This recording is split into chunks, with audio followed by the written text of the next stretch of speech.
And now, for fans of the most exciting sport in the world, the MMA Live Chat Hour. Listen up and find out what's happening in the world of MMA.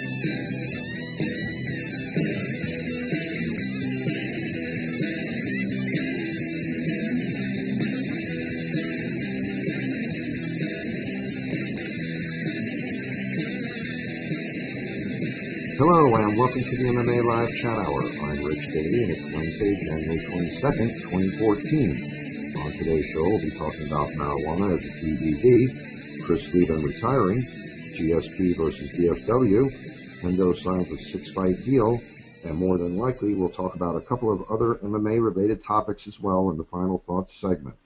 On today's show, we have yours truly, Wes Fiorentino, Damon Gazelle, Sugar Pooper, and David Petruitt.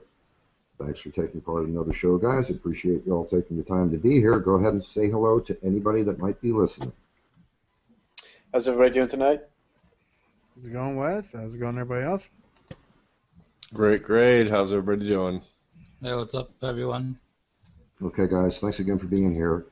Let's just go ahead. What we decided to do here was we had some topics we wanted to speak about on the last show. And instead of stretching that show out, we're going to go ahead and do a separate show altogether for these topics here. Wes wanted to talk about marijuana as a PED, so go ahead, Wes. So yeah, the Alex Caceres fight coming up this Saturday again brings up the issue of marijuana as a PED, pardon me. As I think everybody here knows that one of his most recent wins was overturned as he tested positive for marijuana. And I think it really brings the issue to a head, especially with marijuana now being legalized in several states and probably several more in the not-too-distant future. And I think it's pretty much high time that... Oh, you gotta be kidding me. My fire alarm just went off in my building. Well, I'll just see what happens. Maybe they might not kick me out. So yeah, I think it's high time that, no pun intended, that athletic commissions start to recognize that marijuana is just not a performance-enhancing drug, right? Say what you want about it being a banned substance. You know, I don't think that you can really make the case that, you know, the way an anabolic steroid helps a fighter out during his training camp works the same way for marijuana, right? I mean, does anyone really think that if Nick Diaz gets high a couple times or every day during his training camp even, does anyone really think that that helps his performance out? Still less, like, does anyone actually think that any fighter, like any serious professional fighter, would actually show up to a fight high? Does anyone actually think that, especially in the UFC? Does anyone... Joe Rogan... Yeah, let's hear your thoughts on that. Joe Rogan obviously thinks it is a performance-enhancing drug. And speaking as somebody who used to smoke weed when I was younger, I sure as hell did not want to get hit or anything. When somebody touched me or something when I was high, I'm like, motherfucker, why are you touching me? You know, I don't see it as a performance enhancing drug yet. For gaming, maybe gaming, I can see it when you're playing video games, but for fighting, no, I do not see it as a performance enhancing drug. If anything, marijuana makes you more lethargic. It all depends on the person too. Joe Rogan's argument is that when he smokes, he likes to work out, and I could relate to that because I have a bunch of my friends back in the day. They would tell me that they would like to get high and specifically work out. Like if they felt like they could do more push-ups, they could lift more weights. So I kind of understand that argument. I would have to agree with that too, because when I was young, I was, you know, weightlifting way before it was, you know, the current trend that everyone's doing today and the health kick and everything like that.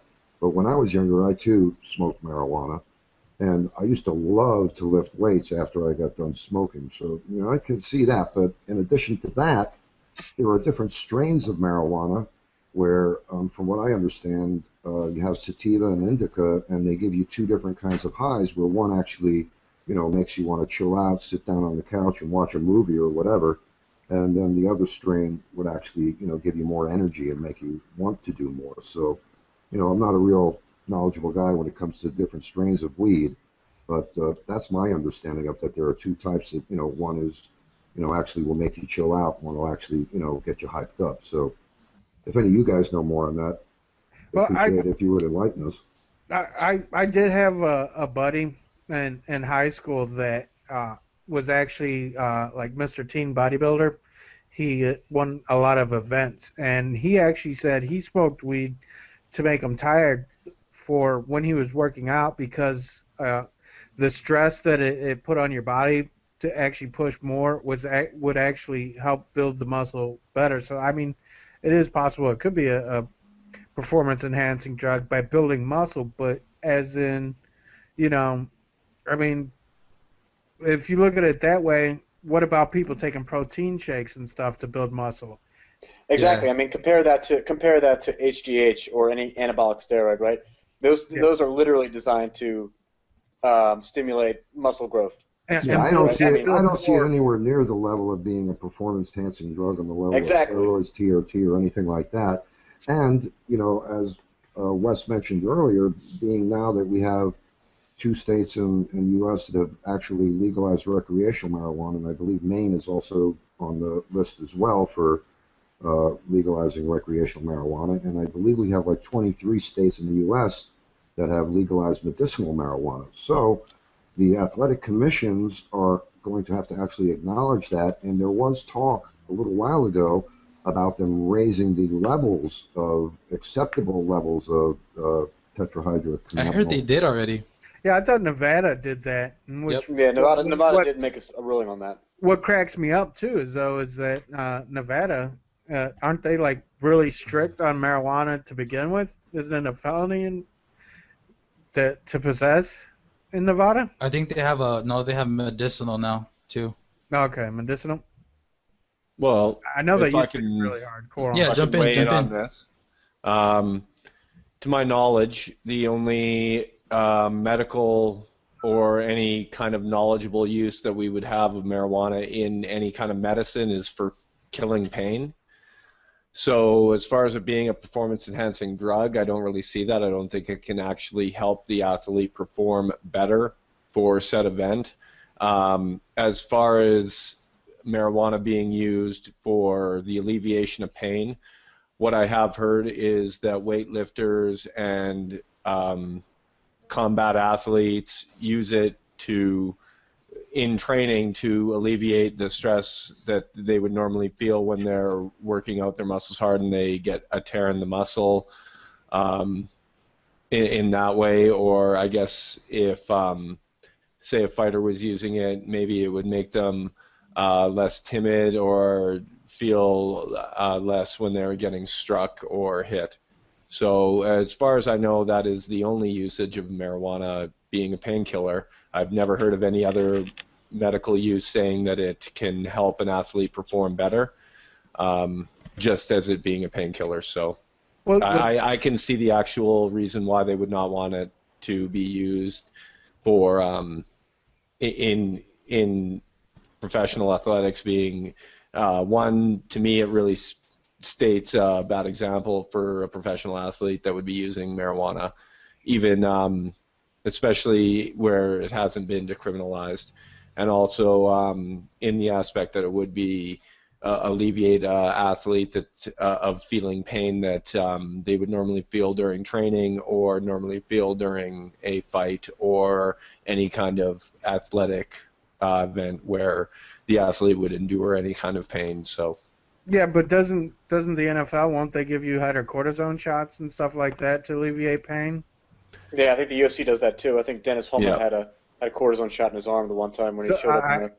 I can't really see that. I can't really see that as being a good talking point about it being a PED, because they still use other drugs for that exact thing. And like I said, with the, if it helps them, I mean, you still got the protein shakes, you got other things that people can use to build muscle. So I don't. Exactly. That's why I was saying I don't see it being a factor as something that anybody would ever use to enhance their performance, to make them better inside the octagon, or to make them better on the baseball field or football field. I don't think marijuana would ever play into that issue. And look at Nick Diaz. Nick Diaz, he takes it for anxiety. So it's, Well, there are plenty of medical uses for marijuana, and again, like I was saying, I guess none of us are connoisseurs here, because I was actually, while you guys were talking, looking for that. I had a graphic of the breakdown of what sativa versus indica does for you. Sugar is out there in California where they do have medical marijuana, so he might be able to enlighten us a little bit more on. Yeah, the sativa is the one that's supposed to be like an upper high sativa, and indica is the one that makes you it's really mellow and low. Yeah. Mm. As far as Alex Caceres goes, I know I saw an interview where he said he stopped doing it after that. Like, he's done. This is his professional career, and he's not trying to mess shit up, basically, is what he said. But he's a really intellectual guy, and I wasn't surprised when I saw that he was smoking weed, because he just fits like the type of guy that would smoke weed, right?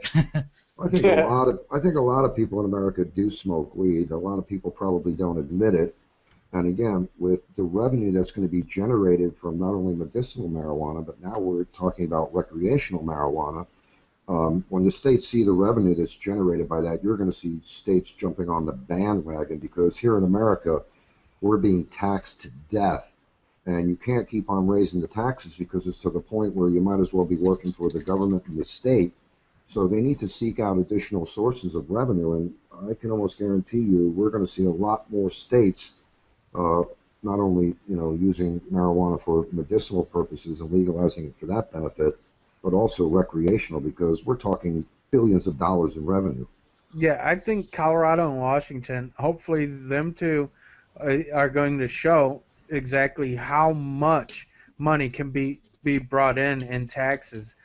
You got to remember, this country was built on marijuana. I mean, maybe not smoking it, but with hemp, and that was a major cash. George Washington grew hemp on his farm. Exactly. And the big oil companies, I believe, are the ones that had it illegalized because they feared its many uses. I mean, there was a version of the Model T that actually ran off of gasoline made from hemp. If you want something that's going to be renewable, whereas oil isn't renewable, marijuana, it's a weed. You know how weeds are. They grow where you don't want them to grow. Exactly. Weeds grow like weeds. Exactly. Exactly. I mean, but you could. Marijuana alone could bring us out of a recession. Exactly. It could get us back to where we need to be as America. And as I was saying, out in California, Sugar, you can help me. No, here when you go to like Los Angeles, West Los Angeles, Hollywood, there's basically 2 in every block. It's worse than a Starbucks, man. Well, what I was going to say, there's the one area out there in California. There's one area out crazy, there. Man. But at the same time, you got the FBI, the federal government coming in and they're not going to do that. Closing a lot of shops down. Well, the Obama regime said they're not going to be doing that anymore. But for like since 2007 to like basically recently, it's been happening, and it's so crazy, like the shit that goes down. Well, they just came out the other day and said they're not going to pursue states and counties that have. Yeah, I don't think they're doing it like these days, but it was crazy. Yeah, it was. But the point I was trying to get to about the revenue generating and how it revitalizes cities and counties and things like that. I don't know the name of the town out there in California, but I did see a thing on, I believe it was National Geographic, where they actually spoke about, I think they were calling it New Amsterdam out there in California, where the city was going bankrupt, and then they went ahead and they voted to do the medicinal marijuana. Humboldt County? Yeah, I can't remember what county it is, but what they did was the marijuana revenue that they generated from taxes was in the billions of dollars. So you can imagine what that's going to do for the state, let alone counties and cities. And if you think about it, what would you rather have out there? People driving high or people driving drunk? Yeah, exactly. One going slow, the other, not caring about anything, and maybe not knowing they are driving. Yeah. Well, actually, it was George Carlin. George Carlin had a skit on Wii where he goes, "I'm just doing 5." Guys, check this out. Alex Caceres, he got a no contest for that win, right? And then his first bantamweight fight, his second one, he won his first one. His second one, Herb Dean deducted 2 points for that. Remember that kick to Edwin Figueroa? Mm-hmm. I do remember that. Herb Dean, you said? So, yeah, Herb Dean did it. And no pun intended, right? I got the pun. And so basically, but he won two of those 3 rounds. So basically, he got robbed there. So he's 5-0 at bantamweight right now. That's pretty nuts. Well, I believe his levels when he got tested and he was above the levels. He was like way above the levels, wasn't he? Was it just like a borderline thing, right? I can't speak to the levels specifically. I don't know, but he was probably a, the way he fights, he seems like he's high when he comes in. Starts the thing off about slow weed, and sluggish, and then gets into it. And the thing about weed is it's fat soluble and it stays in the fat of the body, which is why it stays in the body. I was gonna say most people think it does more harm to your fighting than it does good. Yeah. That's what I was trying to say. Well, you got to remember a lot of these fighters don't have a lot of fat, so it doesn't stay in their system too terribly long. That's true. Yeah, that's what I heard too. Yeah. For skinny guys and athletic guys. Right. So again, like we saw with Pat Healy too, he had smoked a joint, or he said it was a joint, like a week before he was fighting, after he was tested, and he wound up smoking one joint, he said, and after the fight, he was tested positive for THC, and he lost that. That was overturned on him as well. So yeah, marijuana's got I believe a 2-week half-life, which means it takes about 30 days to get out of your system. But it really depends on the fat content, because that's where the metabolites stay, is in your fat. So, I guess, fat guy, it'll stay in longer. Somebody that's skinny and muscular, it's not going to stay in as long. Right, exactly. So I guess we're all pretty much in agreement on that. We don't see marijuana as a performance-enhancing drug. I don't see it as I don't see it as a performance-enhancing drug problem or a problem in general. Yeah. Well, so what was the next topic? Or did we want to? Okay. Everybody else agree on that, or does everyone have a different opinion? Oh yeah, no, it's not a performance-enhancing drug, and my biggest thing would be that I think just socially is why they would want it to kind of stay away, because I mean, after all, these are professional athletes, and they would want them to be represented in the best manner as opposed to being potheads. Yeah. I don't know. I don't know if people look at it in that reefer madness mentality any longer. I don't think people actually see people who smoke marijuana as dopers anymore. But, not really. I mean, Joe Rogan never gets any flack for his marijuana rant, so I don't see why the athletes. Yeah, exactly. And he's an intelligent man. So, and again, they try to say that smoking marijuana makes you stupid. Joe Rogan is by no means a stupid individual. Definitely not. But how mainstream is he anymore? Well, he still calls most of the fights for the UFC, and I mean, he's part of the UFC, and he's a well-known pot smoker. I mean, it's kind of not only a pot smoker; he's a strong advocate. He had a show on Sci-Fi Channel like last year. Oh, it's coming back. I saw it. That was a pretty cool show. I didn't like how he was trying to act like the debunker of every single topic that came on the show, but I did enjoy that show. I did watch it. What show is this? He might not. Joe Rogan Questions Everything. He might not be as famous as when he was on Fear Factor, because Fear Factor was really big back then. Oh yeah, and I heard Fear Factor is coming back. He's going to do Fear Factor again, I heard. Oh wow. Didn't he? I thought he just redid Fear Factor. Oh, did he? Yeah, I could have swore they just redid Fear Factor, and I don't know if it stayed on, but I'm pretty sure he'd already done it. And not to mince words really here, but if I look at what Joe Rogan said about even marijuana, him considering it a performance-enhancing drug, that to me, in that way, does not sound like he's the 100% advocate that he claims. And as far as him being mainstream is, I mean, I don't think he has, his media is pretty, the people that he's reaching out to are fellow potheads and fight fans, so I don't think his mainstream relevance has anything really important anymore. And also, he's also noted as a conspiracy theorist. So yeah, I don't know about that, because if you ever watched his show, that show Joe Rogan Knows Everything, or what was that, Sugar? Yeah. Yeah. He's trying to debunk everything, right? Yeah, he was a debunker. He wasn't in on the conspiracy theories. He was debunking everything that was supposed to be a conspiracy theory. Well, if you ever So listen he's to flip-flopped on that. if you ever listen to his podcast, I swear to God, he reminds me of Jon Stewart from Half Baked. You know.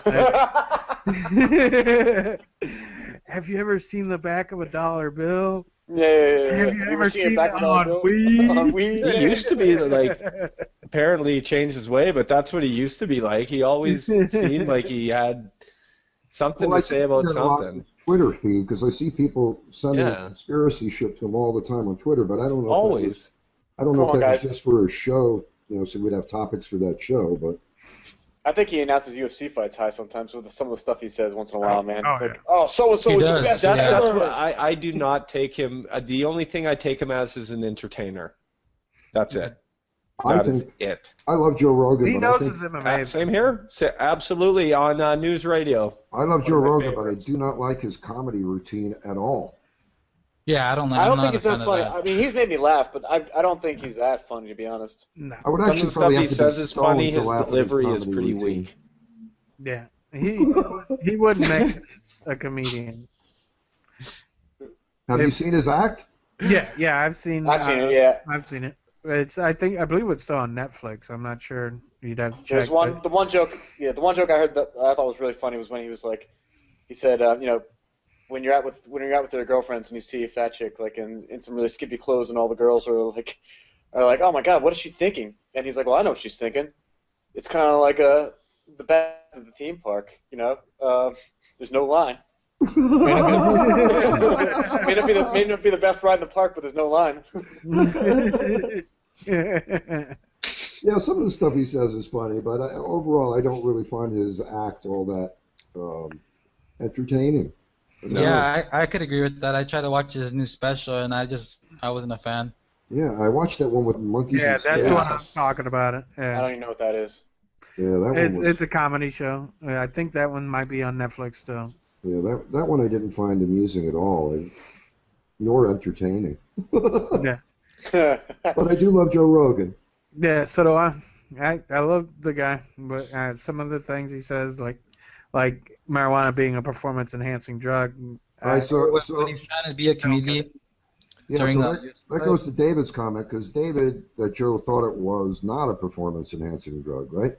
No, I was saying that he Joe seems like it is. he flip-flops. Like if he advocates marijuana use being completely okay, then why would he say in the UFC? I mean, I know they're paying him a paycheck, but obviously, I mean, that's how his affiliation. That's what I think. That's what I think. His affiliation is to where the money is, and that's why he would say it's a performance-enhancing drug and toggle on that subject. And then even with what you said about that program that he was on going against conspiracy theorists, even though that's something that he's been noted for in his past. So he's just an entertainer. I enjoy his entertainment. His stand-up his stand-up is funny, but his delivery is horrible. Did you go to one of the shows where he was giving out joints before Well, the no, show? I love comedy, and that's something I've always been interested in. So I've seen a lot of this stand up, and it's just the thing I did like him in was news radio. I thought he was good in that. What was that, like 94? Yeah, 94. NBC, great show. I was 4 years old back then, so really before my time. In '94, I was like, yeah. He seemed funny as like one of those B comedy actors. That to me is Joe Rogan. Well, I don't even remember him from back then, but I think his friends were funnier, right? Yeah, without Fear Factor and without UFC, he would be a B, possibly C actor. Right? You lost me at NBC had a great show. So. there was a decade in which this did happen. Okay, I know it's hard to believe. All right, so we're pretty much all in agreement. Marijuana is not a performance-enhancing drug. No. Okay. What's up next? All right. Leben retiring. Yeah. What do you guys think about that? He's been the animal pretty much of the UFC. The guy is got no fear. He might actually fight high. It's possible, but I think his last great fight was the one against Wandy, and I think it was very smart of him to realize that he just cannot compete with the new up and coming fighters, and he's given us a lot of great fights since he's been in the UFC. I think he's one of the last guys from the first Tough, wasn't it? Yeah. And I think you see a lot of them retiring, and I can congratulate him on actually seeing the light at the end of the tunnel and hanging up the gloves. Well, like I said on one of those shows where we were talking about when he was headed out the cage after he got flash knocked out by Hall, to me, you could see right then and there that this was coming because he pretty much said, I'm done, I'm out of here, and it was kind of, like he was on his way out to go to the locker room, pack his shit, and leave and never come back. Yeah, So, you couldn't tell if he was talking about. You couldn't tell if he was talking about fighting. He didn't want to get suspended for another year or two after getting popped for OCs or whatever it is again. Yeah, so yeah, I agree. I hate to see the guy go. He was always one of my favorites. Always liked the guy. He was always tough, gritty, not afraid to bang and take a shot. And I used to remember when he would get hit with a shot, his eyes would light up and he can come to life. Yeah, that was great. Yeah, who was it? Like a psycho. Yeah. The Terry Martin fight where he got blasted and then he knocked him right out. Put his hands up. It's just like the look on his face is somewhere between like I'm the man and what the hell just happened. Yeah, it was Terry something, black fella that had kind of a Terry Martin. And he blasted him, and then he came up and he had those psycho eyes, and you knew it was done. But you gotta love that because you're very rarely going to see that anymore in MMA because now everyone is so well rounded. Back in the day when he was around, very technical. Yeah, there was still that in that one-dimensional phase of fighters back then, Well, that's when I was telling you about those interviews that I did, Rich. That was two of the aspects with the fighters I was talking to. They said that the level of fighter that's coming in now, it's different in the way because they're coming in knowing everything, whereas the fighters that are around that have been around, they had their one or two specialties and then had to learn everything else. Yeah. So it's different coming in as a young guy that you already you're good at grappling, you're good at dirty boxing, you're good at the clinch, you're good at taking somebody down and good at takedown defense, you're good at BJJ, Muay Thai. You're already familiar with all of this stuff, and this new level of fighter that we're seeing, we're going to see some really, really special people coming into the sport soon. Guaranteed. And we keep seeing that on a cyclical basis because back when the UFC first started out, it was that one-dimensional aspect. Whereas basically, in the early days of the UFC, it was basically a tough man show. Yeah, that was absolutely what it was. And from there it progressed, and then we started seeing the guys picking up the jiu-jitsu because that was the big thing early on. And then, the guys just picked up one more martial arts aspect, and they just kept on evolving. Then when, back in the days of Rich Franklin and the Tough One era, all the guys were still pretty much one or two-dimensional type fighters. And then when Anderson Silva came onto the scene, that's when we started seeing, that new level of MMA where these guys have evolved to become beasts in pretty much every aspect. And it just keeps getting more and more profound as the years go on. And like I say, it's like a cyclical thing where every, 4 or 5 years we're seeing, the fighters becoming more and more well-rounded and putting together everything very efficiently. And and credit to Anderson Silva and GSP and BJ Penn for fighters that have actually been able to learn the new game and continue fighting. Yeah, and today a we're lot seeing of fighters have it. Now, today, the guys are starting out at a much younger age.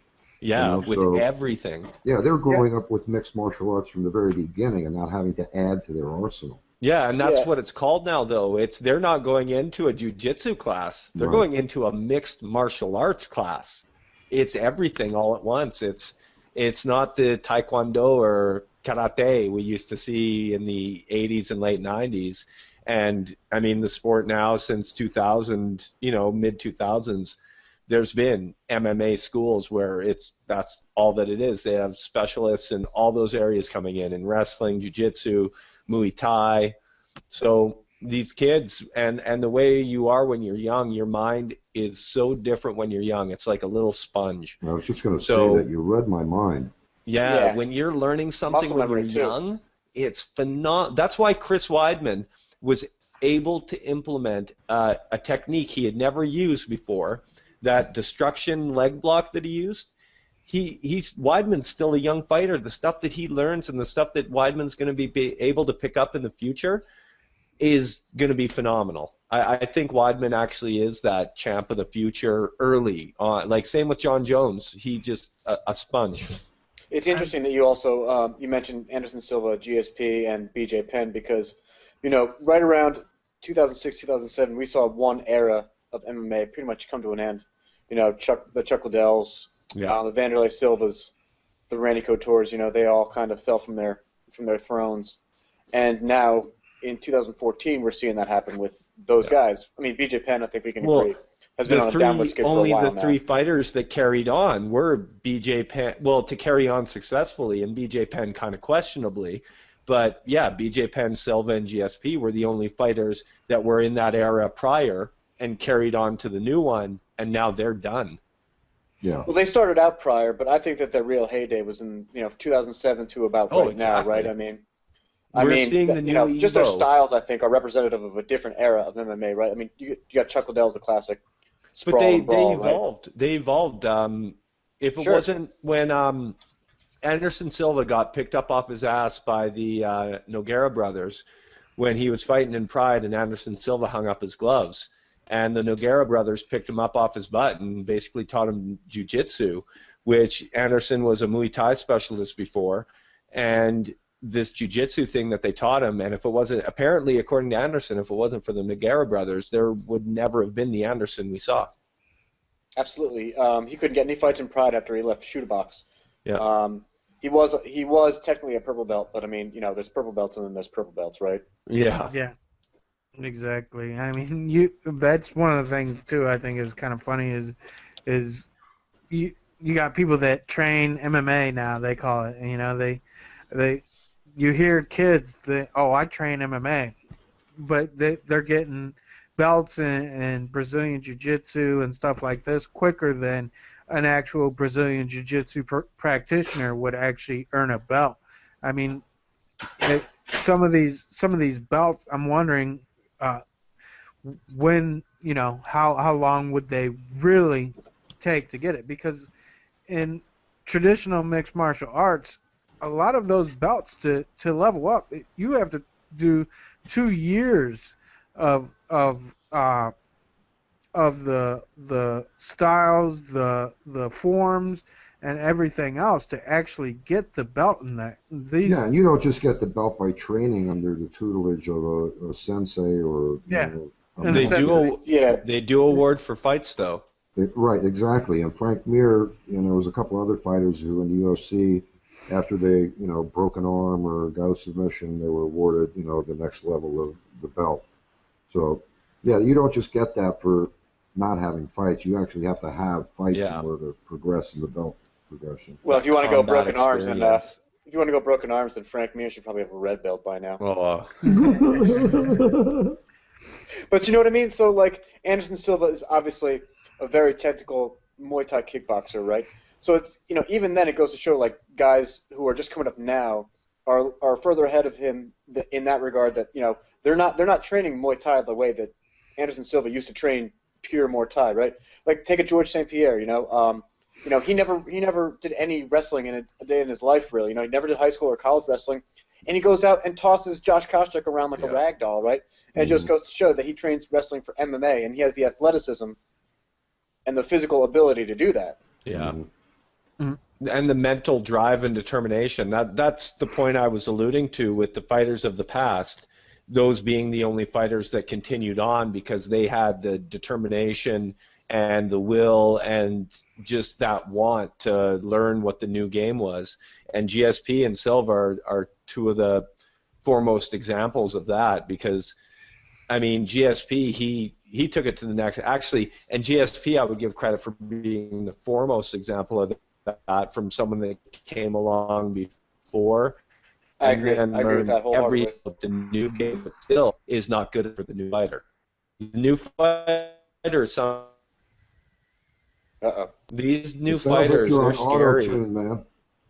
Yeah. It's weird. I just know T-Pain I don't joining us. know what's going on. I hear it every once in a while. Yeah, you sound like you're using a synthesizer or something. Yeah, it was auto-tune. Nice. Okay, so Sugar, any comments on that before we move on?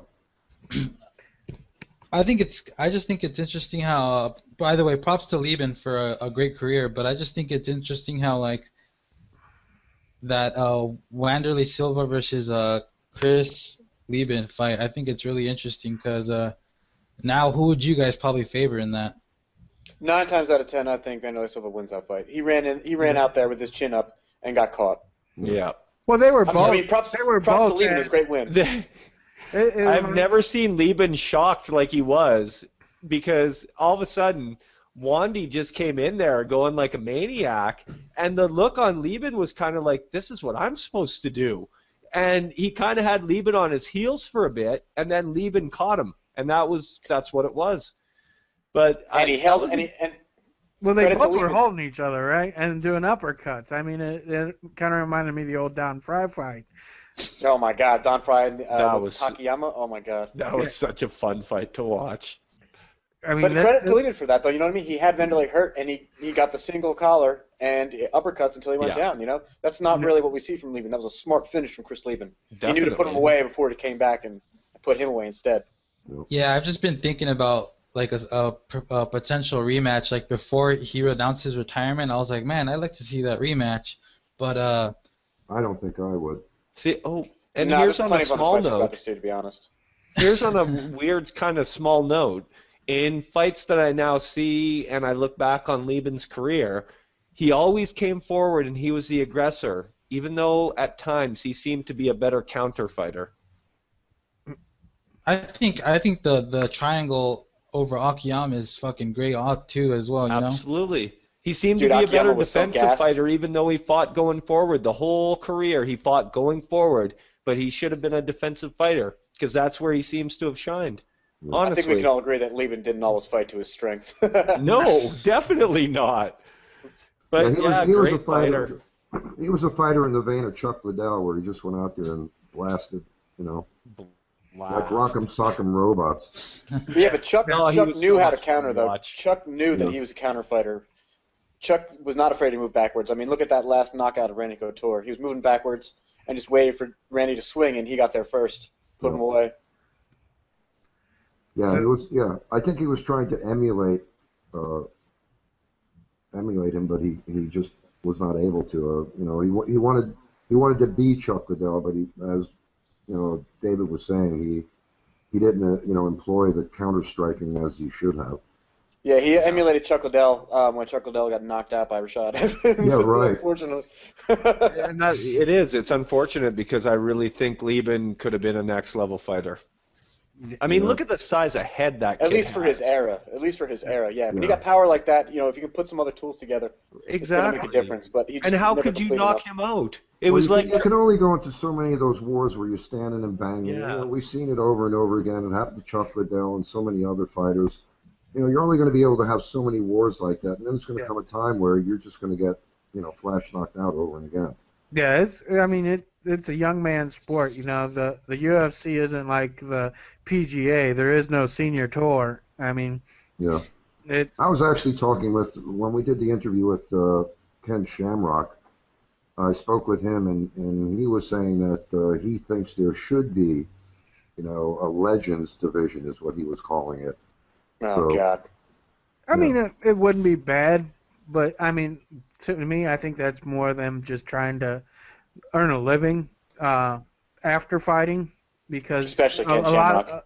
A lot of these guys, too, when they came up, the UFC wasn't as big as it is now, and they weren't making paychecks like they are getting now, and it's, I mean, you unless you're a big name fighter, it's kind of hard to retire. I think Rich Franklin, I just seen an article about Rich Franklin talking about how he's not going to be able to, he wouldn't be able to retire off of his winnings. Right. Yeah, he did say he has some investments and that he might have to do, some touring and book signing and things like that to make a living. Rich Franklin's the kind of guy that will always have a job at the UFC, though. They'll take care of him. Yeah. Ken Shamrock burned that bridge to the ground. Oh, Well, Ken Shamrock is actually a bodyguard right now for 50 Cent. Yeah, and I also hear he's thinking about going back to entertainment wrestling. I'm actually going to redo that interview that I had, and I'm going to re-release it. So at some point in the future, you guys will get to hear his thoughts on these things that we're speaking about. All right, let's move on. Lost David. What's that? I think we lost David. David disappeared. Did we? He might be just trying to fix whatever problem he had. Yeah, he was having a problem. He was sounding like he was on auto-tune there for a while. Okay, let's move on there. I know that Sugar wanted to talk about GSP versus DFW, and we spoke about this on the last show, but Sugar went back and watched the video again and wanted to point out some of the comments that DFW was making about GSP. Yeah, Sugar, could you reiterate that? Yeah, he was just basically saying, I don't know if you guys saw the clips where he was like, GSP owes it to this company to get a rematch with Johnny Hendricks because he had just announced his possible retirement over the mic with Joe Rogan. Yeah, I think he recanted those statements though. DFW, yeah, he did. Yeah. He did. Yeah, because he did. He initially said, well, you owe it to the sport, you owe it to the UFC, you owe it to Johnny Hendricks, and you owe it to the fans. And then after the fact, when people were giving him shit for making that comment, I think he did retract those statements and say, okay, well, maybe I went a little too far. Wouldn't be the first time Dana White's had to do that. Yeah. I think he does that pretty There often. he is. Yeah. I'm back. Okay, we moved on to the next topic: DFW versus GSP, or GSP versus DFW. Yeah, I think Dana White's reasoning for going off like that, and I'm not saying that he was justified in going off on GSP like that. No matter what you think, you got to be professional at least. But it just looked bad the way that GSP retired immediately after that razor thin decision, right? Yeah. But at the end of the day, that's your employee basically, and you have to be respectful at the very least, even if you disagree with his decisions. Yeah, I think he misdirected his anger because he initially was pointing out, like Sugar said, it was the commission's fault and the judging and the scoring, and well, that may be true, and I agree with that. Yeah, and then when he got to the post-event presser, that's when he started laying into he should have done this. And I'm looking at GSP sitting there when he was saying that. Yeah, I did kind of feel bad for him, but I guess I guess that was DFW trying to preserve a rematch. It sounds like Dana White also might have been the last one to know about GSP's retirement decision, if you know what I mean. Yeah. Which, maybe it would have been smarter to consult Dana White. I mean, I will say this right now. I just thought of this but it's interesting how Dana White ranted over the NSAC that night, and then all of a sudden Keith Kaiser resigns, and the whole boxing thing that happened this past year. Well, he's been in the way for a while. He's been in the way of, changing things that need to be changed in the sport. I don't know what that reason is. I don't know why he was a hard ass in some of the stances he was taking, but yeah, he's definitely been an impediment to changing the rules and allowing the rules to move forward. And then the whole boxing thing that happened with C.J. Ross, Judge C.J. Ross. Yeah. You want to go into some more detail about that, actually? Floyd Mayweather. She got the Timothy Bradley and Pacquiao Bradley fight really wrong. I don't even watch boxing anymore, so I have no clue. That was a brutal. That was one of the worst decisions in boxing. And then that same judge, she got Alvarez. She thought it was a tie when it was a clear 12 rounds to nothing. Oh yeah, I do remember that now that you mentioned that. It just goes to show that MMA judging is really, really bad, but boxing judging is not necessarily better. And when people say that these MMA judges who are also boxing judges, say that they judge MMA the way they judge boxing, these guys can't judge a boxing fight either, so, don't necessarily get it confused. Well, there's been questions about boxing judging and scoring for decades now, so... Oh, yeah. That's pretty much I think it goes a little deeper into competence in boxing. I think that people are worried about payoffs and things like that in boxing, too. Yeah. No one says it, but I think everyone thinks it. It's like, hey, how you doing? Yeah, when you got Don King in there, I mean, come on, what else can you possibly think? With the GSP topic this week, though, there was some interesting things just on the recent. Tim Sylvia said he left the UFC for the exact same reasons GSP did. Mm-hmm.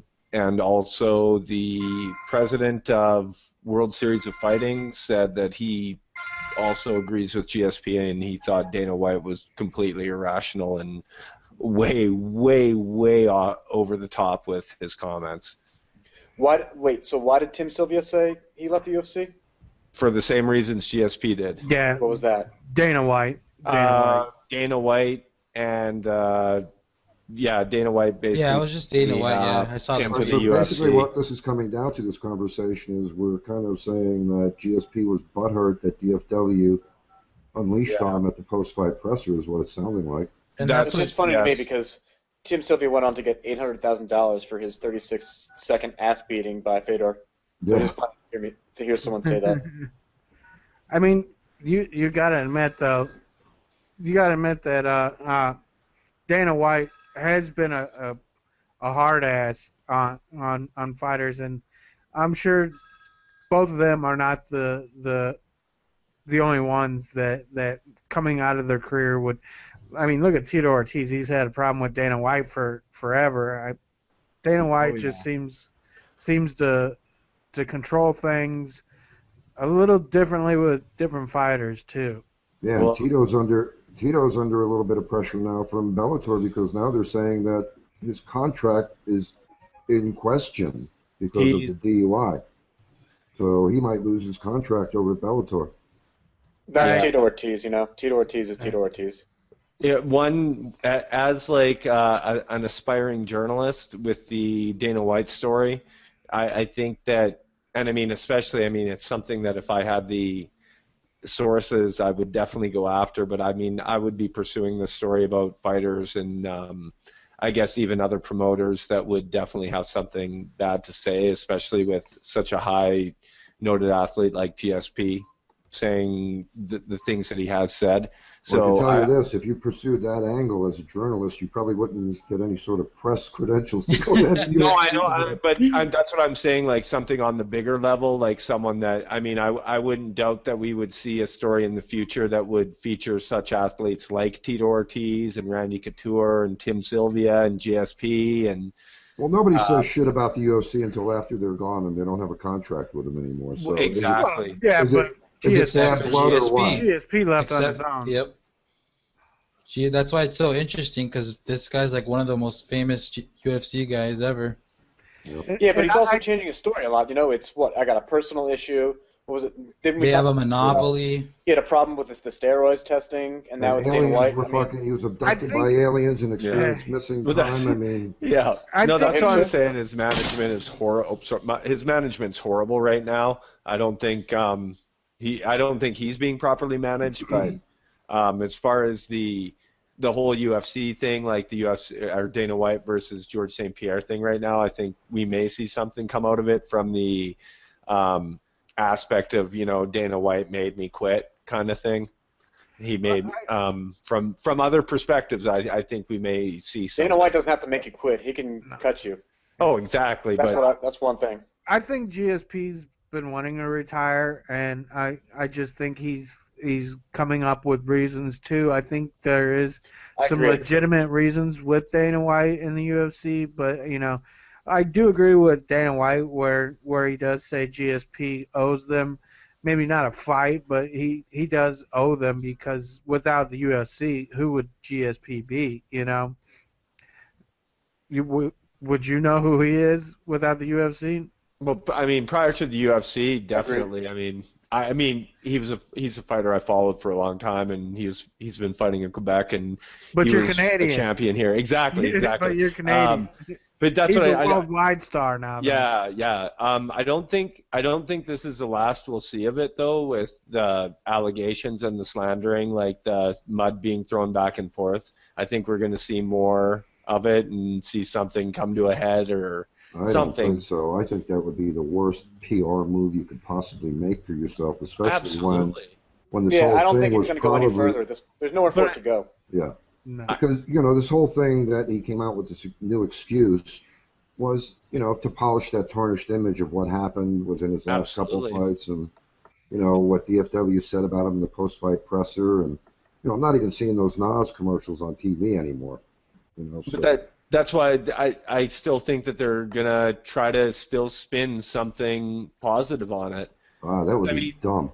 Absolutely. That would be like opening. That would be like opening the wound and pouring salt into it. But Rich, would you not agree that his camp and his management have tried to spin so many positives on his retirement thus far, and nothing's really flown with anything? Well, I think it would be a bad move. I think he should just, leave it as is, move on. Yeah, he should have kept his mouth shut right from the get-go and just walked into the sunset. But it's not a good idea to trash the employer that made you a millionaire. Absolutely.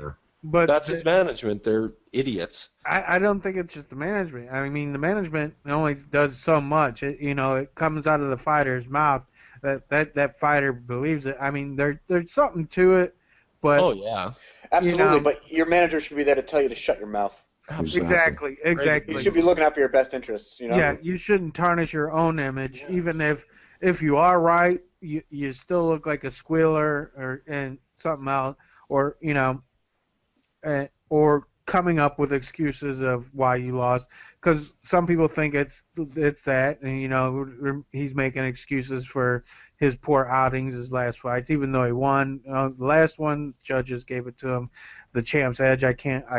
That's one of the things, my pet peeves in any sport. I hate that champ's edge, but it does hold true. I mean, if you look at it, there's so many. But Anderson, Melendez. Yeah. Sure, why don't you wrap this one up, since this was your topic, and then we'll move on to the final topic.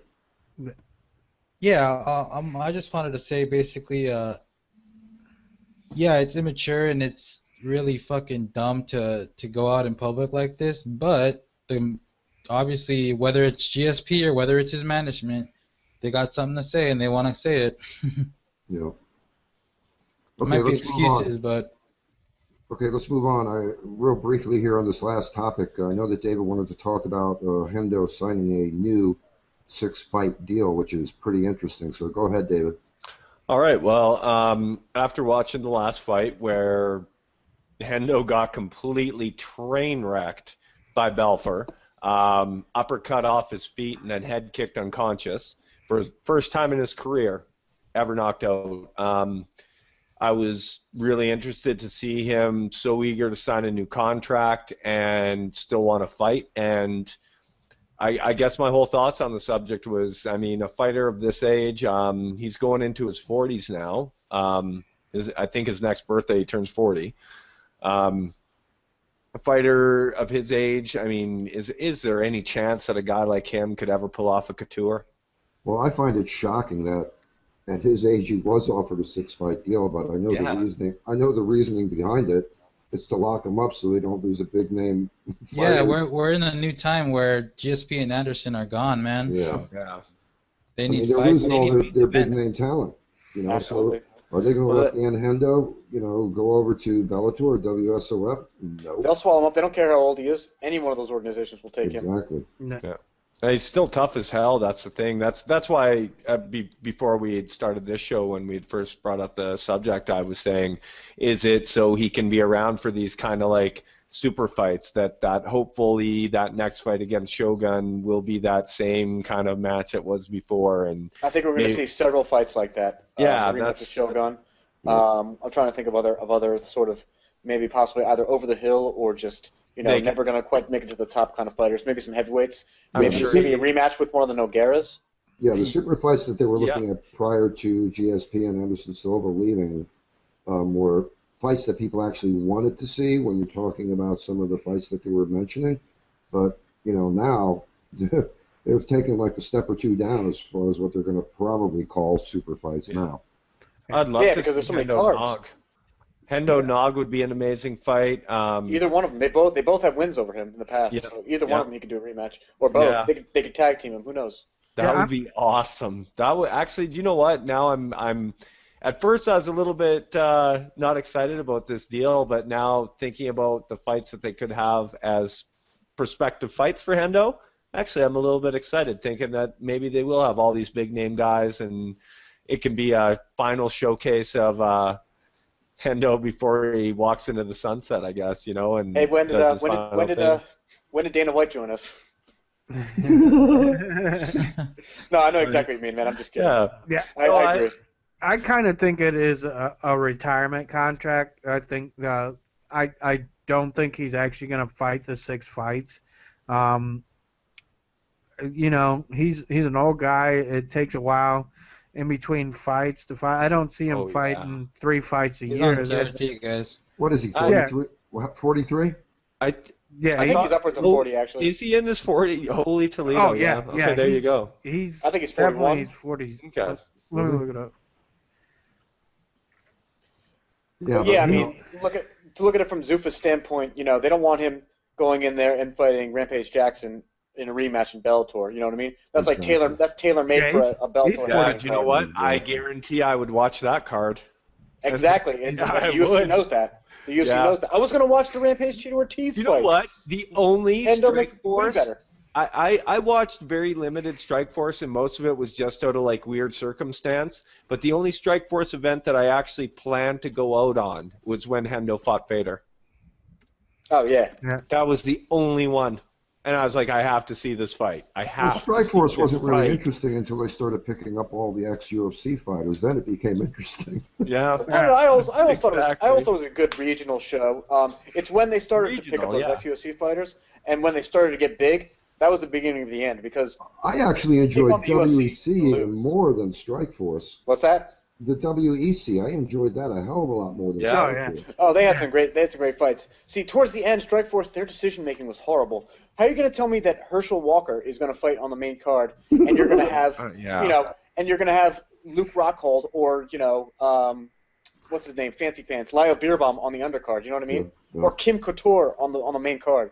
Holy Christ, Kim that Couture. Is freaking. That's mind blowing. You know, Did she ever retire? Because that woman cannot fight. No. Is she still alive? I think she got her face broken in like 5 places with one punch or something like that. She's not fighting anymore. She retired? She hasn't fought in like 3 years or 2.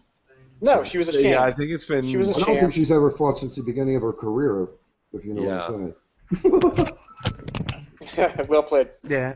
But yeah, like when Strikeforce was a regional show and they were putting on, you know, Melendez versus Thompson, like the old days, that was a great regional show. It was a great, like, you know, supplement to UFC cards. But when they signed Fedor, you know, and they tried to like make a run at the title, so to speak, it was only a matter of time, you know, before, you know, when I heard that they went bankrupt and the UFC bought them, you know, I mean, I was shocked in the sense that it was a big story, but was I surprised? Absolutely not. It was only a matter of time. And that early incarnation of Strikeforce, that Elite XC, holy Christ, was that an abysmal organization? That was great. You know, dude, they built their organization on Kimbo Slice. Yeah. Well, when you build your organization on fighters, on specific fighters, you're done. That's why the UFC is so good, because it's the UFC brand. It's not any particular fighter. Exactly. You know what I mean? We're all talking about GSP retiring. Anderson Silva is maybe done. That doesn't matter. Well, it matters, but it doesn't matter in the long run to the UFC. You know what I mean? They've got the John Joneses, they've got the Chris Weidmans, and they've got the prospects. It's always going to be a recycle. Yeah, I think with those two guys retiring, it's probably going to hurt them in the short term, but, you know... Exactly, but it's not, you know... Yeah, by the end of this year, they'll have their new stores polished and developed, you know? Yeah, just pay-per-view stars, the pay-per-view sales. I mean, if they were to spread it out, no more 2 championship matches per pay-per-view, I think they'll still do fine, because people are going to want to see those championship matches. And I think maybe with... GSP and Silva going, you're not going to see these championship fights on Fox unless they've got some kind of stipulation in there that they have to have at least 1 per year on Fox. As long as they keep 1 championship fight per pay-per-view, you know, people are going to pay for it if that is their division that they like to follow. I mean, I don't see them losing sales too terribly much. Yeah, GSP would bring people in. So would Silva. Those were some. So does John Jones, you know. Yeah, they're always some of the highest ranked pay-per-views. But if you look at the ones behind them, they're not that far behind. And Anthony Pettis is going to be a star if he's not already. Anthony Johnson. I think he's coming to the UFC because he just had his last fight of his contract over at WSOF, and the thing about Anthony Johnson is that the UFC is not going to be willing to spend more money on him than if the World Series of Fighting can afford to spend the money on him. He will end up going there because the UFC will not be interested in paying him what he thinks he's worth because they got burned in the past. Yes, you know what I mean? but they don't have to pay him as much, and there's no reason for them to pay that much. Though. 3 fights. Yeah, but he was fighting at 170 in the UFC, and the guy walks around at 225 plus. Yeah, but he missed. That's the thing. He missed weight at a light heavyweight bout. 3 times. He missed weight 3 times As a light heavyweight, and that's why they don't want him. No, well, he came into the middleweight fight with Vitor like as a light heavyweight. He missed as a light heavyweight. You can't move up a weight division and then miss weight again. Yeah, yeah. And that's exactly. I don't see him coming back. But that's why I don't think he'll be in the UFC because he made that fatal error. He missed weight with them 3 times in a row. But again, we're talking a man who was walking around at 225 plus, fighting at 170. I mean, for God's sake. Yeah, but that's not the UFC's problem, though. You know what I mean? That's his problem. He needs to make the proper business decisions. Right. But I don't think fighting at light heavyweight he was missing that many. Well, let's. With Johnny Hendricks. Yeah, throw him in against Jones and see what missed happens. Weight. He missed weight multiple times at 170, and he missed weight again at 185 when he moved up. So I mean, what I'm saying is that the UFC, they'll pay him some money. You know what I mean? They don't care. They got so much card space to fill that was he ever fighting at 205 in the UFC? No, 185. He's an undisciplined fighter. Well, that's what I'm saying to you guys. You guys keep wanting to harp on the 170 and 185, and I'm saying he's moved on. He's a 205er, and he's never missed weight at a 205. And my whole point is the way the UFC sees it is he's an undisciplined fighter, not worthy of someone that would be a title contender, get a title shot, or something. I disagree. I think he's going to be coming back to the UFC. If he does, I think it's going to be I'm against a you now. contract. From what I've seen and what I've read, I'll be against you. It's very possible that he can come back to the UFC, but he's going to have to take a pay cut because the UFC doesn't have to pay him what he thinks he's worth. Yeah. Especially and again, we keep hearing behavior. that rumor about how WSOF is somehow affiliated with the UFC as some sort of feeder organization or an organization to prevent ex-UFC fighters from going to Bellator. I don't know if you guys have heard that rumor. Made that That's silly. That's silly. That's a silly rumor. World Series of Fighting, they're the ones that have basically made that claim. That's never been stated by anybody in the UFC. But World Series of Fighting, they've kind of made that claim. The UFC doesn't need feeder organizations, you know what I mean? RFA's the smaller regional shows are already feeder organizations. I think if he does come back to the UFC, he's going to be granted a one-fight contract, and then they'll take it from there and maybe go fight per fight contract. I'll buy that. And it's going to depend on what he wants to get paid, you know? Because early on he's going to have to take a pay cut. The World Series of Fighting is going to want to pay him more because he's worth more to them. I see him staying in the World Series of Fighting. I don't see him coming back to the UFC ever. I see him taking the money. Whoever's going to... He's going to take the money. He's going to take the money because he's worth more to World Series of Fighting than he is to UFC. That was my bad. I took us way off topic on that one. Sorry about that. No, I think that's a good topic, though. Because it just goes to show, okay. Same thing with a guy like Eddie Alvarez. When he was doing contract negotiations, he went off about how the UFC offer was insulting, the kind of money they offered him, because he's not worth to the UFC what he is to Bellator, right? He's a Bellator star. The UFC, they've got everyone. They don't need to pay him that kind of money, right? No. They can give him less because it doesn't matter to them.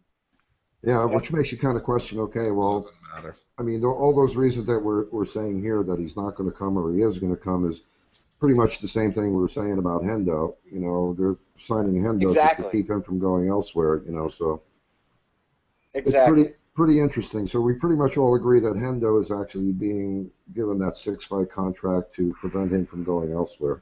Yeah. And it's the opposite because Hendo is a big name fighter. Yeah. And a reliable fighter, right? You don't have to worry about him missing weight. Reliable. Well, I said, I think it's... and he shows up to fight every friggin' time. I think okay, guys, any more thoughts on that topic before we do the final thoughts? No. All right. We've reached the end of the show. Final thoughts segment, fellas. One more minute or two here if you want to mention anything else. Yeah, I wanted to mention something that was brought up in the prediction show, and that is Hendo versus Pettis.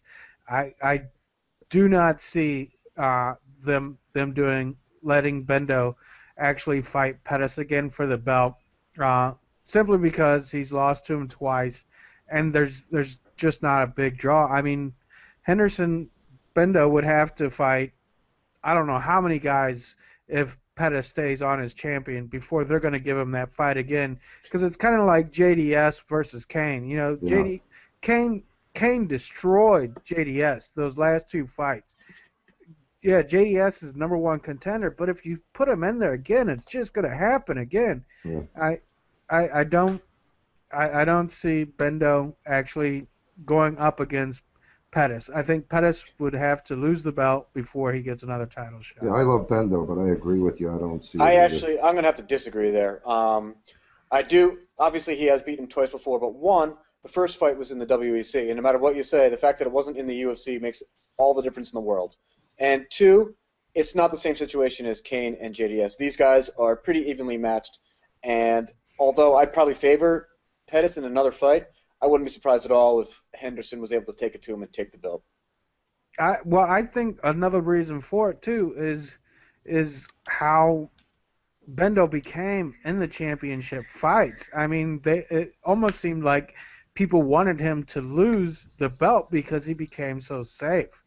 I don't think he's going to fight that way against Pettis. I think he wants to rip Pettis' heart out and eat it in front of millions of people. Because Pettis basically owns his soul right now.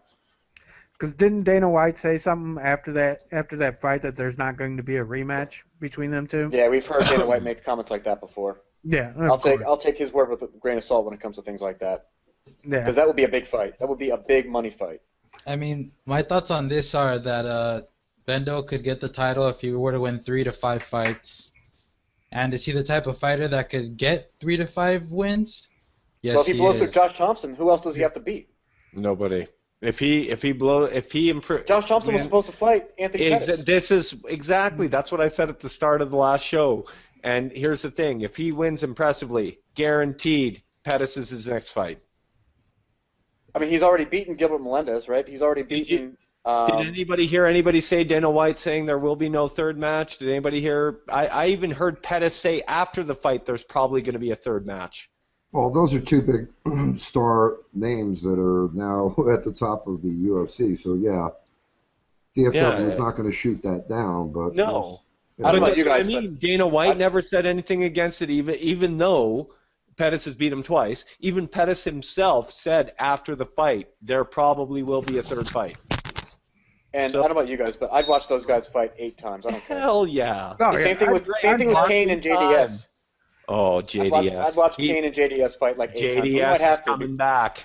That was going to be one of my subjects tonight. I almost there's no one else that can beat JDS, right? I mean, come on. Here's what I think JDS is going to be. I think JDS is going to be the Kane guard. If you can beat JDS, you can go on to fight Kane.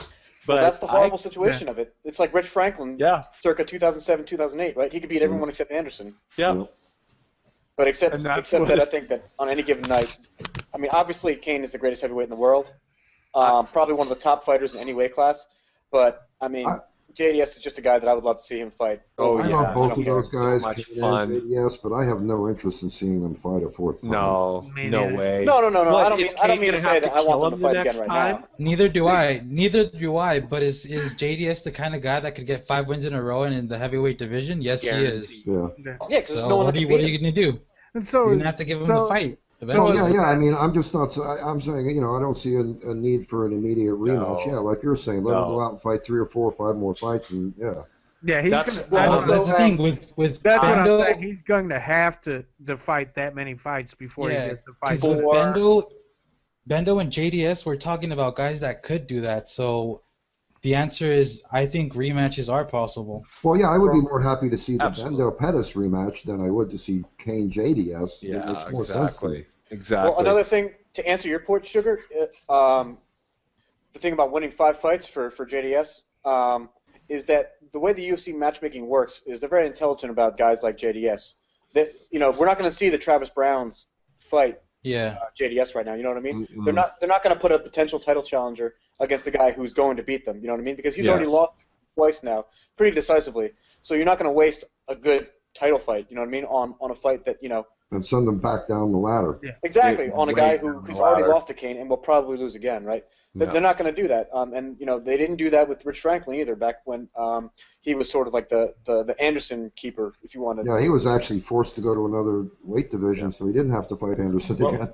Exactly. We saw him fighting the big super fights like with Dan Henderson. Yeah. When we were doing the prediction show, and this was like, because we only had the 30 seconds for each of our predictions, but a sub note to my Gonzaga Stipe Miocic fight was that the winner of that fight, I think, may be the person to be JDS's comeback fight. That's interesting. I want to see him up against Alistair Overeem. See, I don't think they'll make Stipe Miocic fight JDS for the reason I just said. You know what I mean? He's a potential title challenger if he wins this fight convincingly. I think, even though I picked Miocic, I think there's a lot of people thinking Gonzaga is going to pull it off, and that would be kind of a good fight to see in Brazil would be Gonzaga and JDS. Well, they're in two different situations. The rematch? Miocic is on the fast track if he wins, Miocic. But Gonzaga, if he wins, he's going to have to win some more fights because he already got knocked the F out by JDS in the past. And if he wins this one, wouldn't the perfect match be him and JDS to even see if he could go against Kane? They're both Brazilian. Because JDS will knock him out. I know, but that's what other chance does Gonzaga have? He's got to be in. He's had 18 fights in the UFC. He's got to be almost in the twilight. The UFC doesn't think like that. They're not going to put him against JDS. You know what I mean? They're going to put him against maybe. Then who are they going to put against JDS? JDS wants to come back in June or July. JDS is coming back. Who does the UFC they're not going to give him. They're not going to give him a guy that they think can challenge for the title. I guarantee you, if they give, they're going to give him someone else. If they give him Gonzaga, if Gonzaga wins this fight, then he's going to have to. Then he's. And they give him to JDS. That just says that they never thought that JDS killed everybody else, though. Yeah, that's why they're not going to have him fight potential title challengers. I agree with Wes. The UFC tends to skip over the number one contendership for championship fights, and for that reason is because JDS is the number one contender, and if you have to go through, I said he is. JDS is the number one contender, and if you have to send these guys through JDS, I mean. You're just wasting perfectly good prospects on a guy who is already lost. Who's Kane going to fight? You know, no one's going to. Exactly. Then who could they even? This is my whole point to this topic: is who could they even fathom putting against JDS when he wants to come back? Well, that's his problem. That's the problem with the JDS. But there are guys who are not necessarily as relevant, but are still big names, right? So maybe. Wow, heavyweight is really thin. Yeah, that's what I'm saying. It's a good topic because I can't see any way around it. I can't see there not being a big prospect from the heavyweight division not having to go past the hurdle of JDS. Brandon Vera. Yeah, but trust me, the UFC doesn't care about that. The UFC does not care about that. You know what I mean? They care about it, but not to the point where they're going to put a guy like Stipe Miocic. I hope not. JDS if he wins. I hope not. And also, they're bringing some new heavyweight blood into the UFC. I saw that by doing the Tough Brazil, the heavyweight. Yeah, but that's still a long time coming. Yeah. Yeah, but I think European heavyweights. But they're scouting the heavyweights right now because they brought in two. Oh, they're always scouting heavyweights, man. Heavyweight is always the thinnest division. What about Brendan Schaub? He doesn't have a fight booked. Oh, man, I'd love to see him get knocked out again. Oh, my gosh. God, could you imagine Schwab and JDS? That would be wow. Short fight. That'd be fun. Brendan Schaub trying to tackle another ghost. Yeah. He would. It would. I would love that fight, though. He, for my opinion, Schwab came off in that last fight a bit of a dickhead against Mitrione. I don't think Mitrione really came in that bad or looking that bad of a guy, actually. I thought Brandon did. So I would love to see JDS and Schwab go at it. That'd be great. How about Barnett? Oh, hey, actually, do you know what? I would love to see JDS knock Barnett out. Oh, there my God. Go. I would pay $50 to see that one fight. No, Barnett's had a big mouth, right? So Barnett's always said, yeah, I'm going to be the next heavyweight guy. That's it. UFC, watch out. He's been out a big cup of pee, too big for his own good. Oh, exactly. That's the thing. If he wants to ever think he can make another title run, then the UFC should say to him, and you know what? The timing is perfect because Barnett's next fight that is a good matchup, Dave. That's what I'm talking about. I love this. They're both coming off of losses. Are we put them together? Are we going to be the first MMA show to call this? We think that Barnett and JDS should fight this summer? I think they should. That's Silva, where you at? Then we're calling this Barnett and JDS. Yeah, I mean, exactly. And Bigfoot Silva's out, right? Because he got suspended. That's another big name guy who's coming off the loss, who's out of the picture. So that makes it even more likely. Oh, I love this fight. I already love this fight. What All right, guys, we're at the end of the show there. It's going to be a schoolyard beatdown, bro. Oh, hell yeah. It's been fun, guys. Yeah, we went all over. We covered lots of things and topics that we didn't even expect to, but it was a great show, great conversation. I love everything that you guys brought to the show today. It was great, man. Yeah, sorry we're kind of all over the place in the earlier show. Yeah. I'm going to have my work cut out for me on that one. Yeah, I want to thank you guys for your time and just getting on. Like, I mean, just this, it means a lot. It's awesome being here with you guys, being the one Canadian. Got to drop that. Always got to. Well, I love having all you guys on because, as you know, saying earlier, David, man, great group of guys, all have good opinions and things to add to the show. So I love doing the show with you guys. Thank you, Rich. It's always a good time. Every time I've had a good time. I love talking putting this together. Now I'm going to go think about JDS beating up Josh Barnett. I know. I know. That's just, that to me sounds like one of those matches that actually would get people piling through the gates. Everybody getting that on pay-per-view. That would be such a barn burner of a fight, even though Barnett's killed. But pay-per-view co-main event or like a UFC on FX main event, something like absolutely. that. Absolutely. All right, fellas. Now is that time to say goodbye. To all our company. To all a good night. See you all later. It's been a pleasure. See you guys on great. Sunday. Thanks for showing up, guys. I truly appreciate it, man. Have a good one, fellas. Take care, gentlemen. See you, man, later. All right, bye-bye. Have a good night.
Someone